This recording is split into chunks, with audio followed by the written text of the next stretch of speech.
এবার আমাদের মাঝে উপস্থিত আছেন তাঁতাগাড়ি মাধ্যমিক বিদ্যালয়ের ছাত্র মোহাম্মদ সিফাত আমাদের মাঝে উপস্থিত আছেন। আমাদের মাঝে উপস্থিত আছেন রাজশাহী নিবাসী এবং আমাদের ছাত্র অভিভাবক মোহাম্মদ মিরুল হক এবং আমাদের মাঝে আরো উপস্থিত আছেন আমাদের মঞ্চের পিছনে আমাদের এলাকার বিভিন্ন ধরনের বিভিন্ন এবং আমাদের শিক্ষার্থীবৃন্দের অভিভাবক অভিভাবিকা সকলকে আসন গ্রহণ করার জন্য তাঁতাগাড়ি মাধ্যমিক বিদ্যালয়ে পরিচালনা করার জন্য আমরা দুঃখ প্রকাশ করি এবং সকলকে অতিথি হিসেবে আসন গ্রহণের জন্য আহ্বান জানাচ্ছি। আমরা এখন এবং আমাদের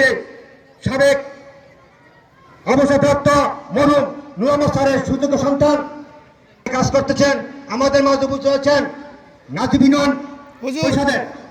সম্মানিত দফাদার সাহেব এবং গ্রাম পুলিশ মহোদয় সকলকে তাঁতাগাড়ি মাধ্যমিক বিদ্যালয়ের পক্ষ থেকে ধন্যবাদ এবং সকল